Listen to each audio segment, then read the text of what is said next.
Salut les amis, c'est Sid de Mizar, j'espère que vous allez bien. Je suis avec vous aujourd'hui pour participer à la chronique de mon ami youtubeur The Jester, qui m'a gentiment invité à y participer. Et nous allons vous parler dans cette chronique numéro 15 du personnage de Siegfried, le guerrier divin d'Alpha, dans l'arc Asgard.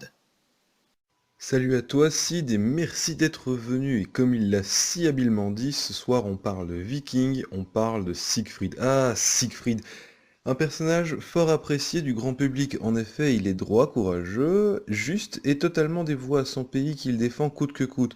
C'est le plus puissant et aussi le chef des God Warriors et son rang le prouve car il représente l'étoile alpha de la Grande Ourse et du coup la plus brillante. Sans oublier, mon cher Jester, que malgré sa toute-puissance, ce dernier n'en reste pas moins un adversaire non dénué d'une faiblesse de taille concernant son point faible. En effet, et malgré sa puissance légendaire, Siegfried n'en est pas moins immortel, dû à la triste ironie du destin de son ancêtre.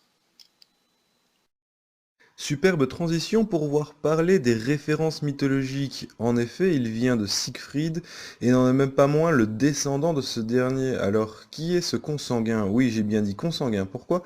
Eh bien, c'est le fils de Sigmund et de Sigling, deux jumeaux ayant un lien de sang avec Odin. Ce dernier fut choisi par Odin pour être le sauveur d'Asgard, tuer le dragon Fafnir, récupérer l'anneau des Nibelungen et empêcher le Ragnarok.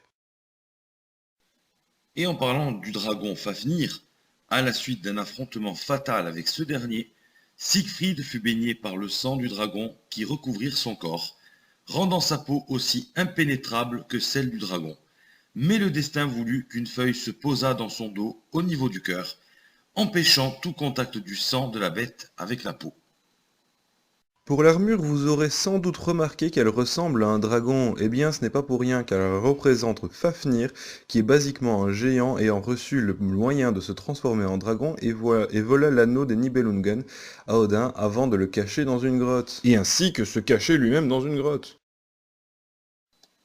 Sinon, que dire aussi de Siegfried et de sa loyauté extrême envers la prêtresse Hilda de Polaris, à qui il jura fidélité à l'instar de son ancêtre.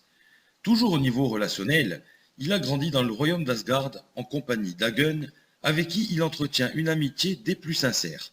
A contrario, il faut savoir que leurs ancêtres se détestaient. Siegfried est l'archétype du preux chevalier étant le plus puissant des God Warriors, position que nul ne conteste, ce qui montre le respect et la fraternité entre les God Warriors. Combattant redoutable, Siegfried a le dessus sur les 5 héros mais garde cependant une grande humilité et ne se vantera pas de ses pouvoirs. On peut noter que son attaque Odin's Sword est un rapport avec l'épée sacrée qu'Odin lui offrira. Siegfried semble aussi être une personne très aimable. Il fait également preuve en toutes circonstances d'un dévouement inflexible envers Hilda, avec laquelle il semble entretenir un amour platonique à l'image de la relation entre Seiya et Athéna. Ce dévouement n'est cependant pas aveugle et Siegfried finit par voir que la seule façon d'aider Hilda est d'aider les bronzes à détruire l'anneau des Nibelungen et donc de lui désobéir. On peut aussi voir qu'il a une grande confiance justifiée en ses pouvoirs, ce qui le favorise durant les combats. Et aussi le fait qu'il favorise tout à fait les combats loyaux et respectueux.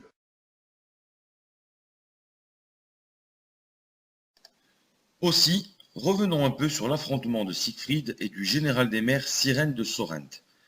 Triste moment pour lui d'être en désavantage suite à la comète de Pégase qui lui toucha violemment le cœur.